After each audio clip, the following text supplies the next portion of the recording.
أعوذ بالله السميع العليم من الشيطان الرجيم. بسم الله الرحمن الرحيم. السلام عليكم ورحمة الله وبركاته. الفاتحة. أعوذ بالله من الشيطان الرجيم. بسم الله الرحمن الرحيم. الحمد لله رب العالمين الرحمن الرحيم مالك يوم الدين إياك نعبد وإياك نستعين اهدنا الصراط المستقيم صراط الذين أنعمت عليهم غير المغضوب عليهم ولا الضالين. الحمد لله الذي هدانا لهذا وما كنا لنهتدي لولا أن هدانا الله. أشهد أن لا إله إلا الله وحده لا شريك له وأشهد أن سيدنا محمدا عبده ورسوله. اللهم صل وسلم على سيدنا محمد أشرف الأنبياء والمرسلين وعلى آله وأصحابه ومن تبعهم بإحسان إلى يوم الدين. سبحانك لا علم لنا إلا ما علمتنا إنك أنت العليم الحكيم. رب اشرح لي صدري ويسر لي أمري واحلل عقدة من لساني يفقهوا قولي. اللهم أرنا الحق حقا وارزقنا اتباعه وأرنا الباطل باطلا وارزقنا اجتنابه. ربنا افتح بيننا وبين قومنا بالحق وأنت خير الفاتحين. Yang dimuliakan Al-Fadhil Tuan-Tuan Imam, Tuan-Tuan Bilal, Tuan Nasi, Timbalan Nasi, pegawai-pegawai dan ahli-ahli jawatan kuasa masjid, mantan imam kita tu Tuan Haji Surani, tuan-tuan guru, para alim ulama, para ustaz-ustazah, tuan-tuan, puan-puan yang dirahmati Allah, hadirin-hadirat yang dirahmati Allah SWT. Mantan ketua kampung dia tak ada ya. Haji Jamal dia tak ada ya. Dia kadang dia ada dia. Dia senyap, kita sebut kesian sayang pula. Dan sahabat saya juga dia yang biro dakwah tu, Cik Anwar. Cik Anwar ya. Bukan PMX Anwar ya. Bukan Anwar. Nama samalah. Sebenarnya hadirin hadirat tuan-tuan muslimin yang dirahmati Allah SWT. Alhamdulillah kita bertemu lagi pada pagi ini untuk kita meneruskan kuliah kita melalui kitab dalam bab munakahat, perkara-perkara yang berkait dengan pernikahan, perkahwinan, cerai, talak dan sebagainya. Walaupun dari segi hukum belajarnya fardu kifayah, tetapi bila sudah masuk ke dalamnya jadi fardu ain. Dia macam tajwid lah. Tajwid ni belajar tajwid fardu kifayah, tapi bila nak baca Quran jadi fardu ain. Tapi kalau tak kahwin tak apalah. Itu dia. Supaya kita mengetahui hukum hakam yang dikaitkan dengan talak, cerai, ta'liq dan sebagainya. Ada satu tempat tu dia minta sebab pengajian tu kan. Jadi dia ni bila saya tawarkan, okeylah kita baca, ada kitab, ada baca munakahat tak? Tidak ada. Kita baca munakahat lah, tak payahlah pasal orang dah dibasuh semua dah. Dah semua dah senior. Ya betul, tapi perkataan cerai talak ni bukan kira senior tak senior. Bukan kira dah berumur ke tak berumur. Ya, kadang-kadang umur 70 tahun pun kami cerai juga kadang-kadang. Atau nak kahwin baru ke. Sultan kita kahwin baru ketika umur 71 tahun. Tak tahu tuan-tuan? Kan? Sultan kita tu ketika nikah yang terakhir ni umurnya 71 tahun. Alhamdulillah. Dapat isteri yang baik. Lama-lama isteri pakai tudung kan. Doakan tuan-tuan ya. Bila sebelum kita baca kitab ni, kita melihat sekarang ni memang musim haji. Jemaah-jemaah yang belum pergi pun ramai lagi. Tapi itulah nak katakan haji ni makin lama makin payah. Subhanallah. Sampai nak masuk Mekah ni kalau tak ada dua visa ni, visa haji dengan nusuk haji, tak boleh masuk. Sangkutlah di Jeddah sana tuan-tuan. Dia letakkan di bawah kemah tapi makan minum sendiri tuan-tuan. Nauzubillah min zalik. Makin payah. Dan yang di Mekah pun nak masuk Masjidil Haram pun mesti ada dua benda tu. Tak ada dua benda tu tak boleh masuk. Ya. Jadi orang tempatan tak boleh masuk masjid lah saat bermula 12 hari bulan lepas ni. Tak boleh masuk. Saya ada video yang sahabat saya hantar. Tak boleh masuk. Nak masuk masjid sampai kat masjid pun tak boleh. Sebab tu tuan-tuan ni, kalau ada duit lebih, simpan 40,000, pergilah tuan-tuan. Tak kira lah. Tapi sekarang yang merayu ni, tahun ini 80,000. Yang lepas 6,000, 7,000 je. Yang merayu 80,000. Dia tak kira. Bayar 33,000 pun tak apa. Yang penting dapat. Ya. Terutama kalau usia dah 60 lebih. Ingat tak Datuk Zainal yang Tuan Penyis Hafiz tu, dia tak boleh pergi kan. Dia kalau nak pergi pun 9 ke 10 hari bulan, dia tak boleh masuk Arafah kan. Punya ketat sekarang ni. Ya. Memang kita dengar dulu ada hura-hura sebelum PKP tu, ada hura-hura nak mengatakan bahawasanya 60 tahun ke atas memang akan mutawib, 60 tahun ke atas memang tak boleh pergi. Rupa-rupanya diamalkan bukan mutawib saja, bahkan yang nak pergi pun. Sedangkan dulu satu ketika dulu warga emas ni diutamakan, umur 75 ke atas diutamakan. Kakak saya dapat umur 75 ke atas, ya, bahkan dapat pengiring sekali, ya, dapat pengiring sekali. Sekarang tak boleh. Usahakan ada penyakit dialisis apa semua memang tak boleh lah. Darah tinggi apa semua, ya, tak lepas. Kalau kencing manis ni tuan, dia 8 tak boleh dah. Dia 7.5 tu last dah. Dulu senang nak pergi, sekarang tak, makin susah, makin dipayahkan. Kita pun tak tahu siapa yang memayahkan, sama ada pihak di sana ke ataupun daripada mana, tak tahulah, ya. Tapi kalau dah jadi tetamu Allah, jemputan Allah Ta'ala, apa keadaan pun akan pergi. Tu adik angkat saya di kampung Jawa, simpanan dia 1,700 je.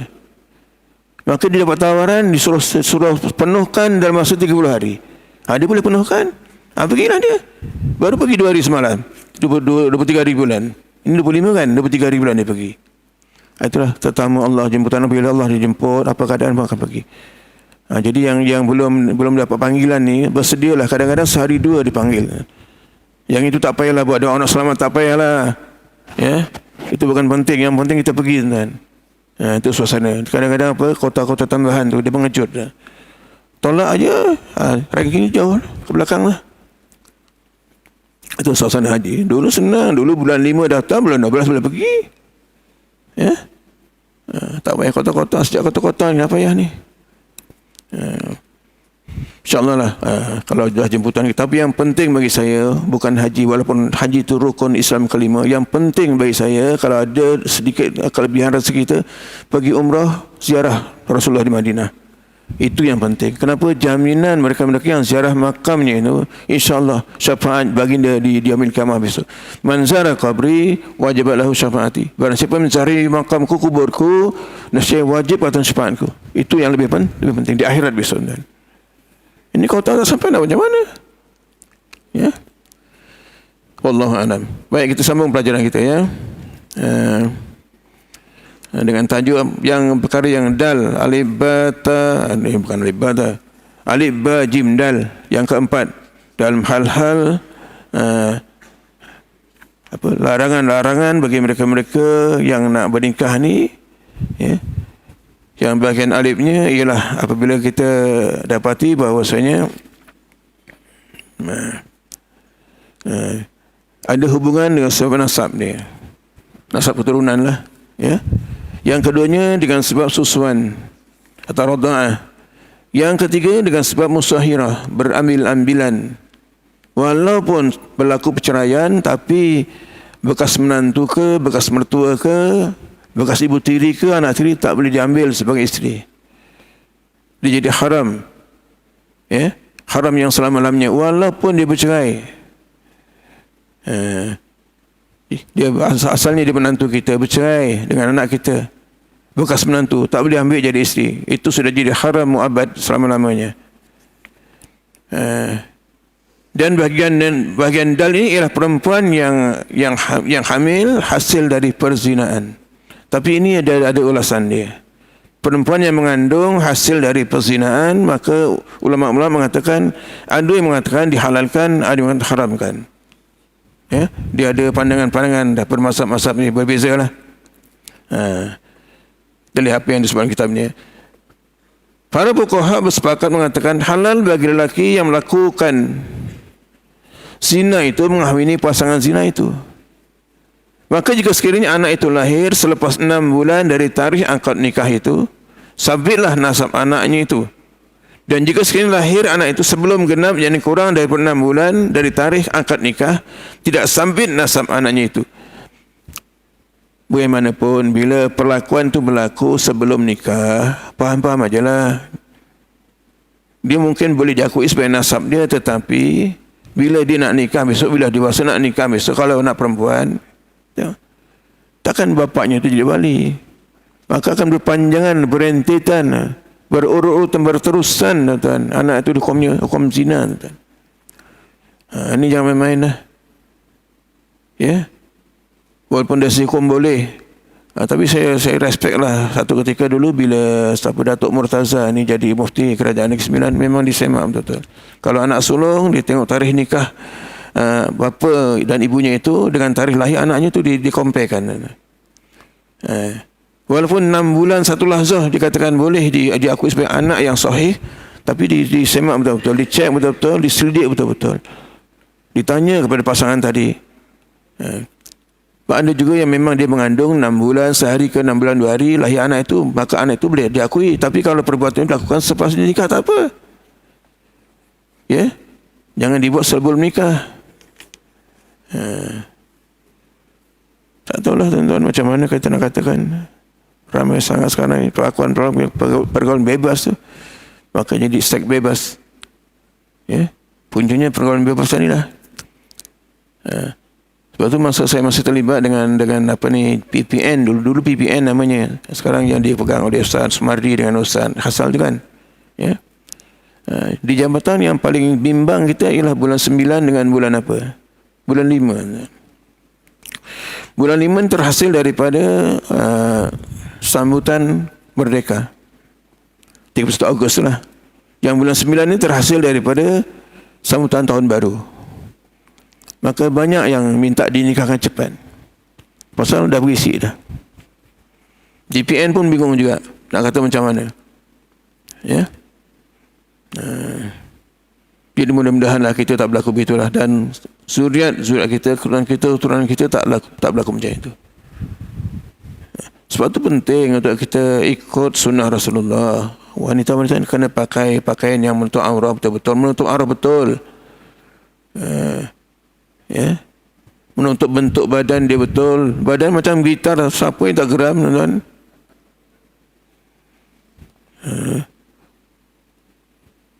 Iman tak kuat pula tu. Kau kerak iman ni. Tahu kau kerak, gugur imannya. Ya. Walaupun pakai tudung, tapi kalau bentuk badan nampak, macam tak pakai juga.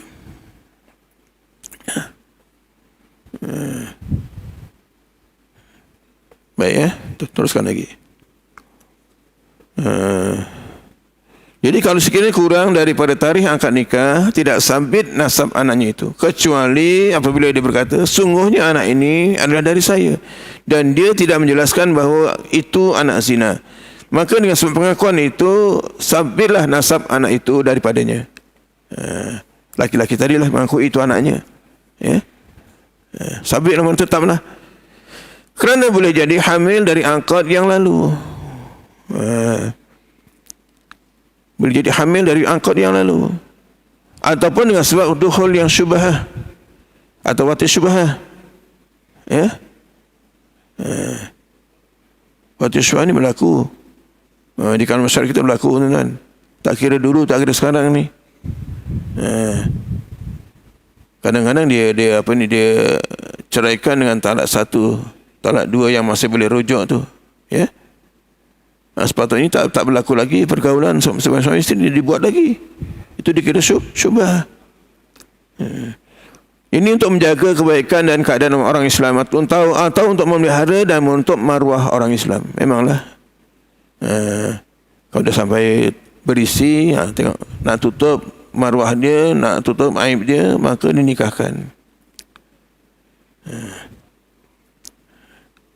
Tapi kalau kita tengoklah, kalau nikah tu dengan orang lain, dengan pak sanggup, yang sekata pak sanggup tu macam mana?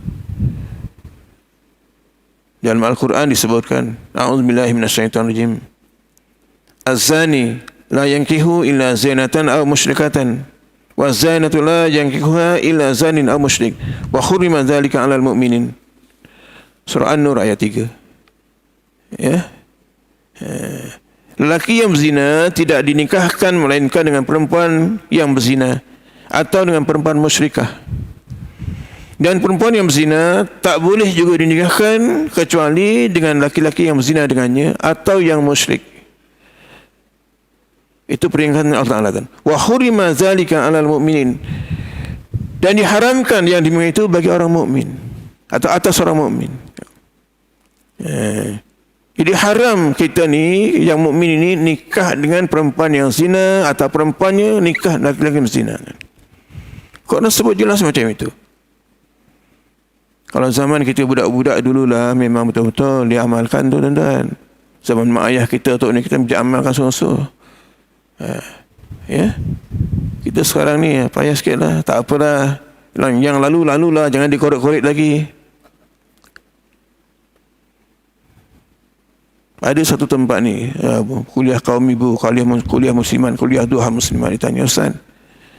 Boleh tak seorang perempuan itu yang dia bosan dengan suaminya. Dia menduakan suaminya buat hubungan dengan lelaki lain. Saya kata mana boleh. Habis kau dah buat macam mana Ustaz? Taubatlah, bagi tahu suami lah. Ya. Dan pandangan saya itu disokong oleh masa itu Ustaz Zaki yang jadi nazir masjid itu. Samalah. Ya, pasal apa dia ni dia menduakan suami semasa ada suami. Dia berzina dengan orang lain.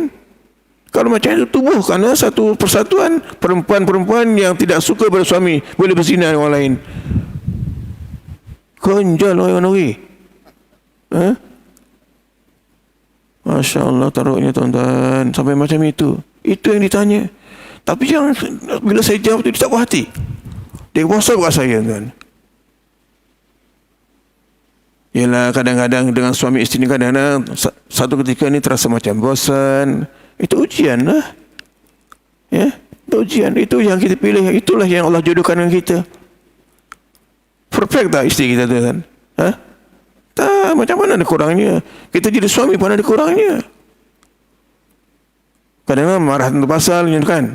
Tapi isteri ni perkongsian hidup. Ketika kita nak nikah dulu, tengok ni, juru nikah ni PPN maksud sebab apa?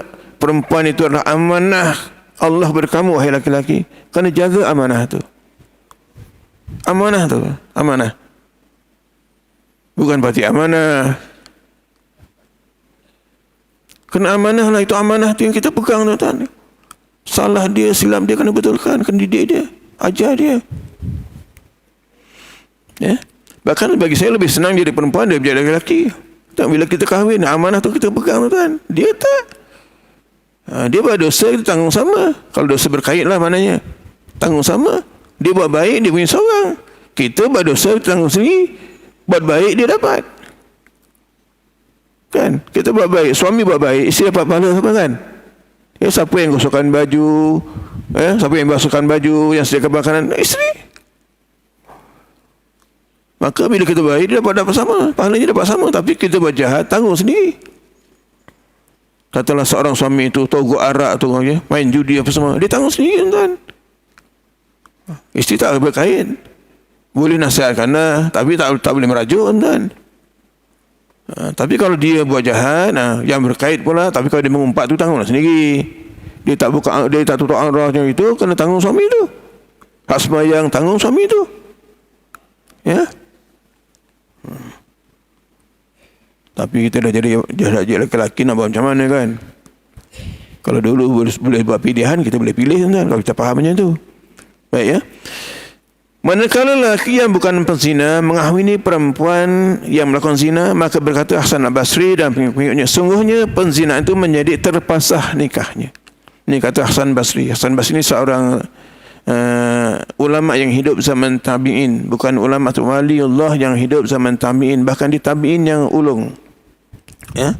Yang awal-awal golongan tabi'in di antaranya Hasan Basri itulah. Hasan Basri, Fadil bin Iyad, Sufyan As-Sawri, Ibrahim bin Adham. Ni kalangan ulama-ulama yang ulung zaman tabi'in ulung. Selepas sahabat kan, Rasulullah zaman sahabat, zaman tabi'in. Lingkungan 100 tahun lah, dalam lingkungan 100 tahun itulah. Jadi perzinaan itu sungguhnya menjadi terpasah nikahnya. Ya, terpasah nikahnya. Ini kata Hasan Basri. Dia orang hebat ni ya. Kerana firman Allah Ta'ala, a'udzubillahi minasyaitonir rajim, wa zaniyatu la yankihuha illa zanin al-musyrik wa hurrima dzalika 'alal mu'minin. Artinya, dan perempuan yang berzina tidak dikahwini kecuali oleh lelaki yang berzina atau lelaki musyrik. Dan yang demikian itu diharamkan atas seorang orang mukmin. Jadi nak cari isteri, nak cari suami, biarlah yang ada agama. Bila ada agama, akhlaknya baik, insya-Allah. Rezeki itu ada di mana-mana. Dapat anak seorang, tambah rezeki. Dapat lagi seorang, tambah rezeki, tuan-tuan. Tuan semimbanglah antara rezeki ini. Terutama kalau mereka menjaga ibadahnya, solat dijaga. Tambah-tambah lagi dengan beramal, dengan amal-amal tertentu, insya-Allah murah rezeki, tuan-tuan. Ya. Saya nak bagi inilah amalannya. Selepas PKP, semasa PKP dulu, kan rezeki kita kan nampak sempit, ya kan? Amalkan suratul Waqiah. Baca malam sekali, siang sekali, insya-Allah, tuan-tuan. Kalau tuan-tuan ni dari masjid ni balik ke rumah, kalau jauh macam rumah saya tu, dah selesai baca suratul Waqiah, kan? Ya, amalkan itu. Daripada maksud hadis Nabi SAW, mereka yang beramal dengan suratul Waqiah tak akan dimatikan Allah kecuali merasa kaya. Kaya ni macam-macam lah. Kaya harta ke, kaya budi ke, kaya ilmu ke, kaya akhlak ke dan sebagainya. Bukan semata-mata kaya harta lah, tapi yang kaya isteri pula. Orang kita ni kalau kaya sikit, tambah dapurnya. Ya. Amalkan itu, insyaAllah. Malam sekali, siang sekali. Kalau ditambah, tambah lagi. Ya. Sementara jumhur al-ulama pula berpendapat harus mengahwini perempuan zina berdasarkan ayat di atas itu juga. Kaul pertama mengambil dalil dengan zahir ayat. Manakala jumhur al-ulama menanggungkan atas kecelaan, bukan atas tahrim, bukan atas haramnya itu. Kecelaan kita mengambil seorang wanita berzina atau laki-laki berzina sebagai pasangan kita, itu kecelaan. Bukan diharamkan, bukan atas tahrim, bukan. Ya. Berkata Abu Hanifah, apabila perempuan zina itu tidak hamil, akad nikahnya itu adalah sah dengan lelaki yang bukan berzina dengannya. Ini pandangan daripada mazhab Hanafi. Abu Hanifah ni Imam Hanafi lah, Nu'man bin Sabit. Imam Hanafi namanya Nu'man bin Sabit. Ya. Sah nikahnya dengan lelaki yang bukan berzina dengannya bila dia tidak hamil. Begitu juga sekiranya dia hamil tetapi tidak boleh dipersubuhi sehingga dia bersalin. Tapi kalau hamil pun boleh juga, sah juga nikahnya. Ini pandangan Imam Abu Hanifah. Ya, tapi sekiranya kalau dia hamil maka tak boleh digauli dia sehinggalah dia melahirkan anaknya. Itu yang saya katakan tadi, ada berlain pandangan khilafiyah di antara ulama-ulama mazhab yang empat. Ya. Dia kalau mazhab Maliki, mazhab Hambali tak boleh sama sekali. Syafi'i, Hanafi boleh, tapi ada cara-caranya. Ya. Ini adalah kerana yang pertama, tidak disebut perempuan-perempuan yang melakukan zina itu adalah sebahagian dari perempuan yang diharamkan kahwin untuk sebentar waktu. Oleh yang demikian, perempuan itu adalah harus dikahwini. Ini pandangan Imam Abu Hanifah tadi. Ya. Bukan diharamkan untuk sebentar waktu, tidak. Bila-bila boleh dikahwini. Ini adalah kerana firman Allah Ta'ala, wa uhilla lakum ma wara'a dzalikum, yang disebut dalam surah An-Nisa ayat 24. Artinya dihalalkan bagi kamu selain dari yang demikian itu. Ini kita melihat perempuan yang berzina. Bagaimana mereka-mereka yang dituduh zina. Zina ni boleh katakan dia bagi dua. Zina muhsan dan zina ghairu muhsan. Kalau dalam kitab-kitab yang dikaitkan dengan kanun jinayah syariah sana, zina muhsan ini ialah mereka-mereka yang sudah merasa wati dengan nikah yang sahih tapi dia berzina. Macam perempuan yang tanya saya tadi tu, dia ada suami, dia berzina dengan orang lain. Maka hukumannya tak lain kejam sampai mati. Tapi ini bila sudah disabitkan betul-betul, dibicarakan di mahkamah jatuh, hukuman itu jatuh. Hukuman dah ada sedia dah. Mahkamah yang memutuskan, bukan kita, kita orang am tak boleh. Dan kalau kita menelusuri kisah Mahsuri, Mahsuri ini difitnah. Dia ni seorang gadis yang cantik jelita, rupawan kata orang ni. Di Langkawi tu kan? Tahu Langkawi? Langkawi sekarang membangun sekarang ni, subur sekarang ni. Ya. Jadi penghulu kampung itu yang dilantik oleh Raja Kedah, sebab Langkawi masuk dalam Kedah, Kerajaan Kedah, negeri Kedah kan, dilantik jadi penghulu. Maka apa kata penghulu? Itulah sebenarnya hukum. Ya. Kebetulan penghulu nampak ni satu ketika dalam satu majlis tu nampak Mak Sudi yang cantik gitu. Selama ini dia dengar cerita saja. Maka dia terasa ingin tertarik dengan Mak Sudi, ingin nak jadikan dia anggota keluarga dia. Kebetulan dia ada seorang adik laki-laki namanya Wan Darus. Maka dijodohkan. Dijodohkan. Kebetulan pula isteri penghulu ni jealous kata ni. Maksudnya dia cemburu. Pasal apa? Mak Sudi lebih cantik daripada dia. Masya Allah, dahsyat tuan-tuan. Cemburu ni bila-bila masa berlaku. Iri hati ni bila-bila masa berlaku. Ya. Maka bila dikahwinkan dengan Wan Darus tadi, kebetulan Wan Darus ni seorang yang pandai main senjata. Berlakulah peperangan di antara Kedah dengan Siam. Jadi Sultan Kedah panggil Wan Darus untuk bantu memerangi Siam itu. Kebetulan isterinya mengandung masa itu, si Mansuri tadi.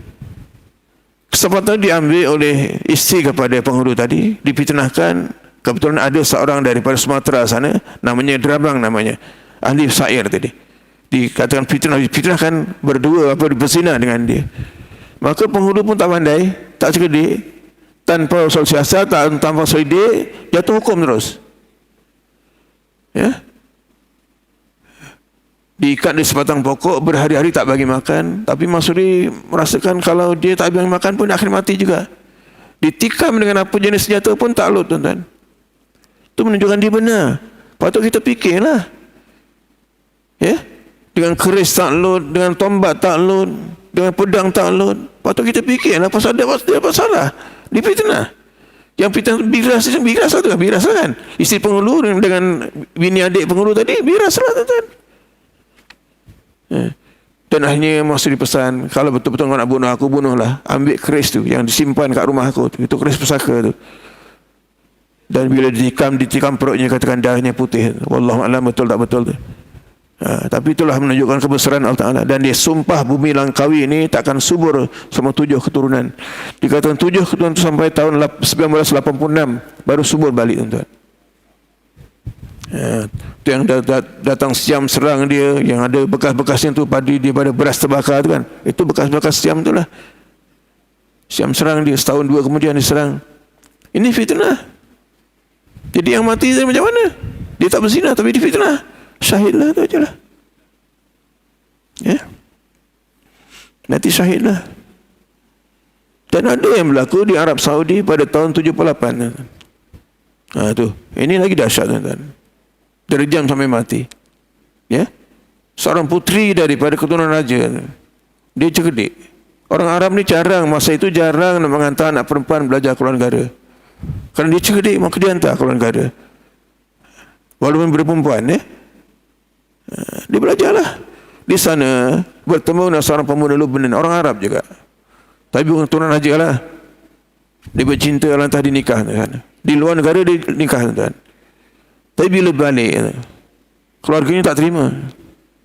Ya, tak terima, lantas dihukum. Masa dia melarikan diri di lapangan terbang ditangkap. Walaupun dia menyamar, tak ada kesan. SB dia banyak, tuan-tuan, yang main. Kalau kat Mesir ni SB ni kadang driver bas, tuan-tuan, driver taksi. Janganlah sekali kutuk Mesir ni. Masuk dalam ajaran kita. Ya. Ditangkap. Sedangkan kalau tengok hukum, dia ni nikah. Walaupun nikah tu jauh dari keluarga kan boleh. Dalam segi hukum kan boleh. Wali yang lain mengawalkan dia. Atau wali hakim ke kan. Tapi dia hukum rejam. Dan suaminya ditangkap, dipancung. Disuruh tengok isteri itu direjam. Usianya muda lagi, 19 tahun aja. Jadi kita melihat samalah. Kisah Mak Sudi tadi dengan itu, lebih kurang itu. Islam bukan begitu. Berzina-zina betul. Sedangkan dia ni kalau dia hukum zina pun dia ni bukan muhsan. Dia gairu muhsan, kan? Dia belum pernah bersuami. Itulah satunya suami dia. Ya. Itu yang kadang-kadang payah nak terima tu kita. Baik, sambung lagi sikit insya-Allah, ya.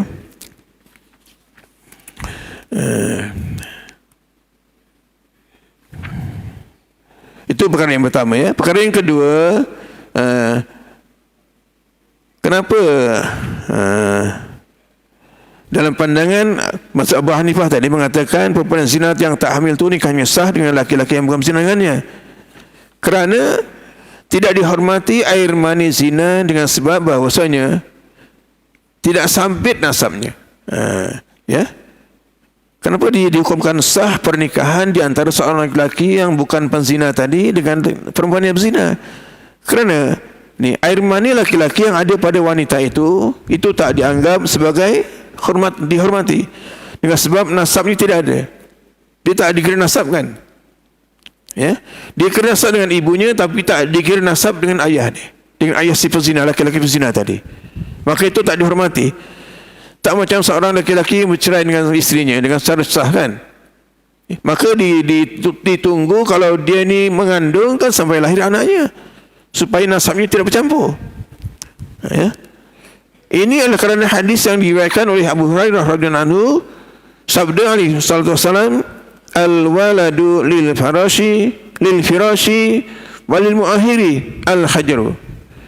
Artinya anak itu untuk hamparan, ini hasil dari perkahwinan, dan bagi perempuan zina ditegah dari disabitkan nasabnya. Anak itu kan terhasil daripada perkahwinan yang sahih. Sepatutnya begitulah, yang sah, yang dihukumkan sah, yang tidak fasad, tidak rosak, apatah lagi langsung tidak nikah. Walaupun pernikahan itu bukan maknanya terlalu kukuh, terlalu kuat. Sebab itu pernikahan ini boleh terlerai dengan sebab satu perkataan saja. Dengan talak, dengan cerai, dia boleh terlerai, tuan-tuan. Ya? Pemilik dengan pernikahan itu dia tidak kukuh, tidak kuat. Kuat lagi milik jual beli, kan? Angkat jual beli itu jadi pemilik yang kuat, tuan-tuan. Ada satu kisah yang cerita dalam kitab Furuq Masail. Seorang laki-laki yang pada pagi tadi dia nikah dengan seorang wanita. Petang tu dia bersumpah, wallah wabillah, saya tak punya sesuatu. Maka dia tak kena kifarah sumpah. Tapi pagi tadi dia beli sepasang dia beli satu cermin mata, harganya RM300 katakanlah. Petang tu dia bersumpah, wallah wabillah, aku tak punya sesuatu, sedangkan pagi tadi beli cermin mata tu. Maka dia wajib membayar kifarah sumpah. Sebab apa? Itu hak dengan pembelian itu lebih kuat. Akad dengan pembelian lebih kuat daripada akad dengan nikah. Sebab tu akad nikah ni jangan main-main. Dia ada sebut taklik pun ada. Taklik tu kalau betul-betul berlaku, dia akan jadi, tuan. Sekarang taklik macam mana? Bila saya tinggalkan isteri saya 4 bulan hijrah berturut-turut, tidak memberi nafkah, dia mengadu kepada hakim syariah dan membayar RM10 sekarang ya. Dulu RM1 tu. Bagi pihak suami yang terima, bagi saya menerima, maka tertalaklah dengan cara talak huluk. Jatuh, tuan-tuan. Tu talak huluk tak boleh rujuk. Ya, talak huluk tak boleh rujuk, tuan. Nak nikah balik, cari saksi balik, isi barang balik, bayar mas kahwin balik, kau padan muka. Tetapi bila nikah baru tu, talak yang ada, yang baki saja. Bukan penuh 3 balik, tidak. Kalau dulu diguna 1 jadi 2, tinggal 2. Dulu diguna 2, tinggal 1. Ini taklik ni, ya. Perkara yang tergantung. Digantungkan dengan sesuatu. Contohnya macam mana? Minggu ni kalau kau pergi NSK itu, jatuh talak. Minggu tu dia pergi, jatuh. Dan ini benda yang tak boleh tarik balik. Tapi tak apalah kalau seminggu je. Selama-lamanya kau pergi ke NSK memang jatuh talak. Kau sampai bila-bila lah tu. Allah.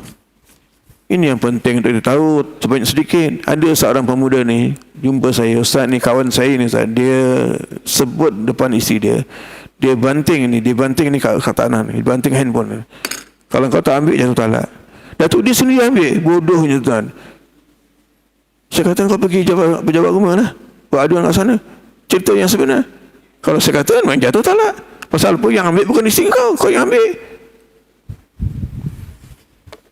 Ini benda yang tak boleh main-main, dimain-mainkan. Dia yang tak boleh main talak. Talak cerai itulah iman kita. Gurau-gurau pun jatuh juga. Gugur juga iman kita. Ya? Talak macam itu juga. Nikah sama main-main. Seorang bapa, seorang wali, dia kata aku nikah anak aku dengan kau, aku terima. Jadi tuan. Cuma sebut nama lah. Sebab anak ni kadang 3-4 orang, kena sebut nama, salah satunya ta'yin tu. Kadang-kadang dengan juru nikah semasa wakalah tu kan disebut. Tak silap sebut aku nikahkan anak aku dengan kau. Juru nikah pasal dia macam penyerahan tu sepatutnya. Dia wakalah tu. Dan sungguhnya ditegah dukhul perempuan hamil kerana zina itu, ini berdasarkan pada sabda alaihi salatu wassalam, man kana yu'minu billahi wal yawmil akhir fala yaskina ma'ahu zar'a ghairihi. Maksudnya, barang siapa beriman kepada Allah dan hari kiamat, maka dia tidak boleh menjirus airnya akan tanaman orang lain. Ini ilmu qiyas lah ni. Barang siapa yang beriman dengan Allah dan hari kiamat, dia tak boleh menjirus airnya kepada tanaman orang lain. Kan qiyas tu. Dalam Islam kan ada ilmu qiyas. Quran, sunnah, apa lagi? Ijma', qiyas. Itu qiyas lah tu. Bahasa Melayu pun kaya dengan ilmu qiyas juga. Kita pun, orang Melayu pun ada ilmu qiyas. Kalau dulu kan, tahun-tahun 60-an, 70-an dulu kan, masa itu perempuan tak pakai tudung lagi kan. Kalau rambutnya dilepaskan, itu mana itu anak dara lah. Kalau bersanggul, itu bini orang, jangan diusir, pecah kepala nanti. Itu ilmu qiyas tuan. Pakai kain lah tu. Kalau bujang, tengok kepalanya ke depan, samping lah, kepala ke depan. Kalau dia ni dia bercerai dengan bini, kepala dia di samping belah kanan. Kalau kat belakang, itu mana laki orang. Kalau sebelah kiri, itu maknanya kematian isteri. Pusing itulah. Kalau perempuan itu juga. Kalau pakai kain batik ni, kalau kepala kat depan, itu maknanya itu anak dara. Kalau kat belakang, itu bini orang. Jangan diusik kan. Itu ilmu qiyas tu. Itu banyak dah tak faham dah. Kau datang berkunjung rumah orang, jadi tetamu tu, tengok macam mana dia sajikan semangkuk besar ni, mi goreng katakan. Tengok dia senduk dia, tenganga ke telungkup. Kalau telungkup maknanya dah habis kat dapur, tak ada dah. Kau tenganga tu maknanya kat dapur banyak, kau lantarlah kau. Bagi habis minta apa? Kita telungkup tenganga, sebat aja. Pasal tak faham ilmu qiyas.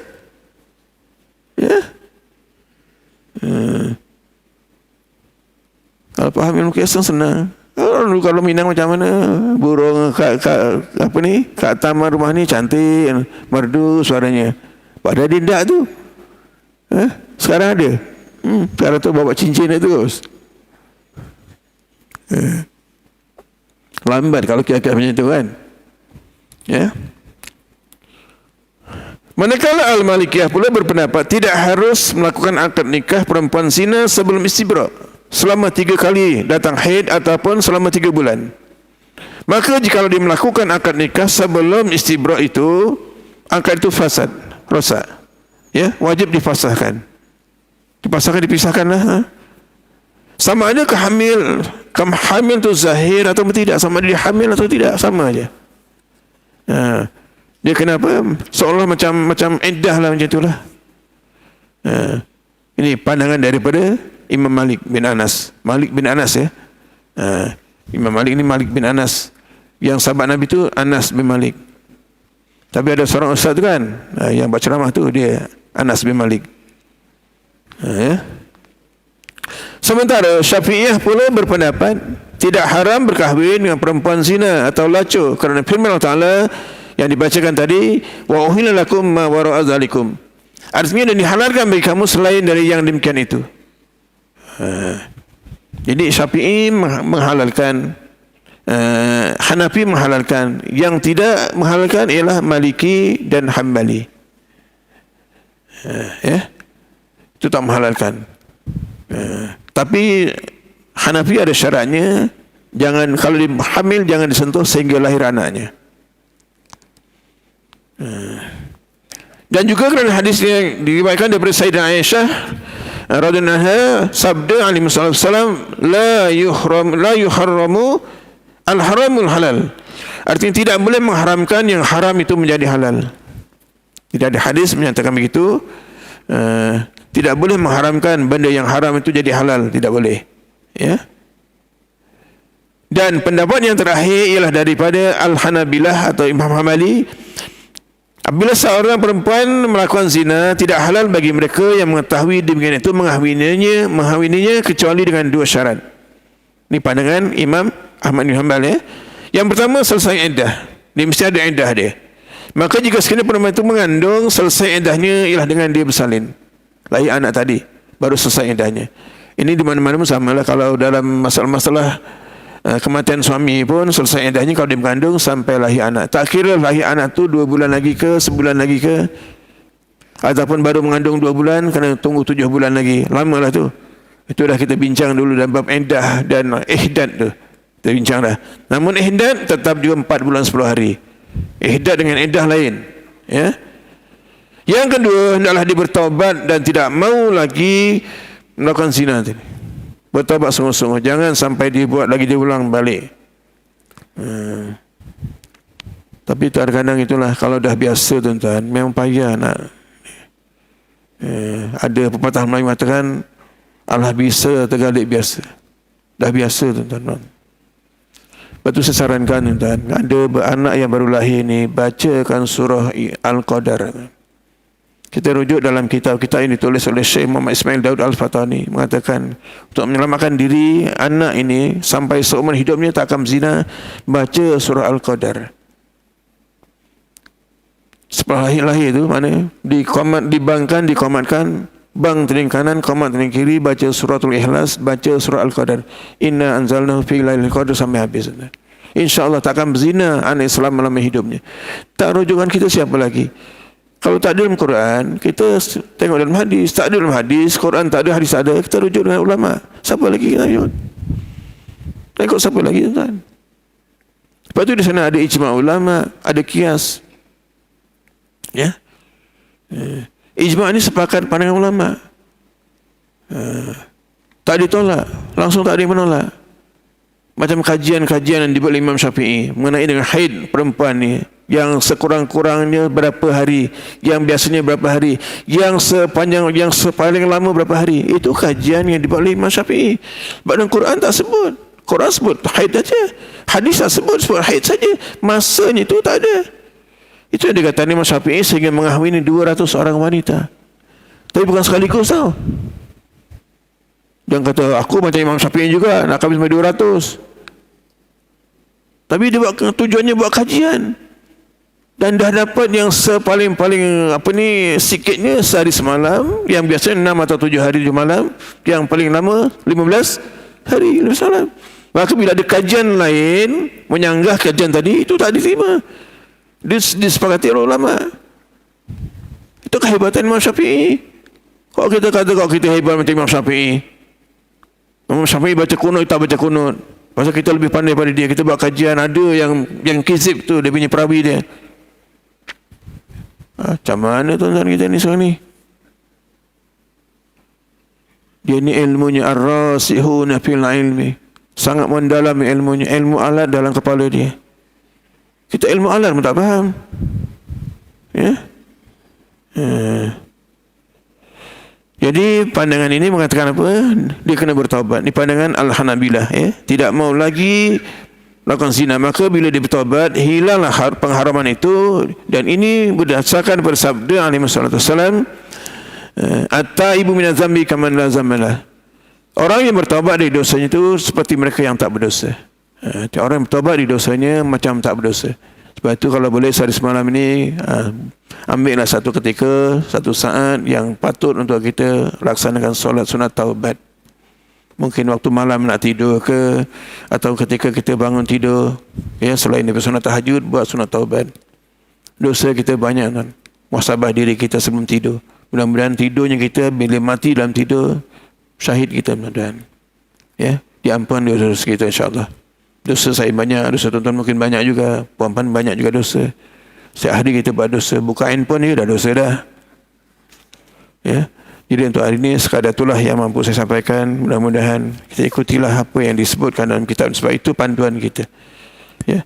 Kita mengaji itu panduan kita. Yang baik itu dari Allah. Kalau ada kesalahan, kesilapan, itu kekurangan saya. Dengan rendah hati saya mohon maaf. Hari ini berapa hari bulan? 25 ya. MS 230.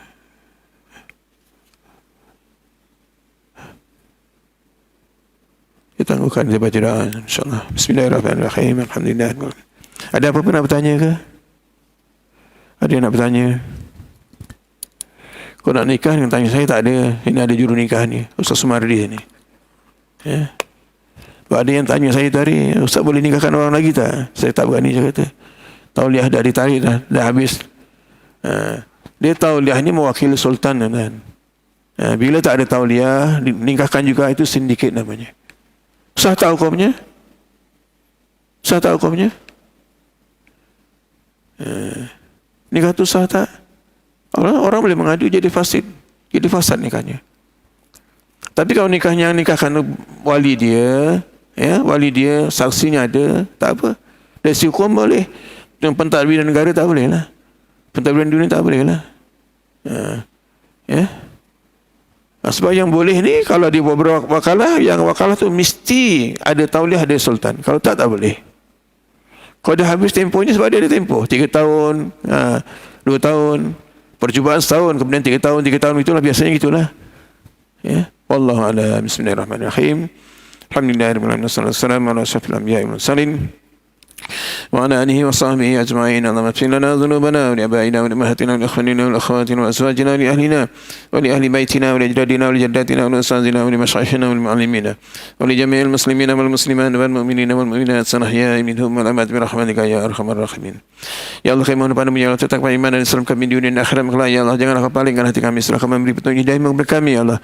Kekalkan iman kami, akidah kami dengan akidah ahli sunnah wal jamaah yang diamalkan dan dipegang teguh oleh Rasulullah sallallahu alaihi wasallam, para sahabat, tabi'in, tabi'in hingga yaumil qiyamah kelak, ya Allah. Ya Allah, hidupkan kami dengan iman, matikan kami dengan iman, himpunkan kami di yaumil qiyamah kelak bersama dengan orang-orang beriman, dan masukkanlah kami dalam jannah-Mu, ya Allah, dengan iman dan rahmat-Mu yang mempahwa itu.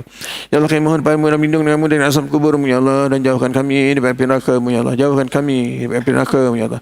Jauhkan kami dari api neraka-Mu, ya Allah. Pastikan lidah kami saat-saat akhir kehidupan kami di muka bumi, menjadi mudah kami mengucapkan kalimat tauhid-Mu, kalimat la ilaha illallah.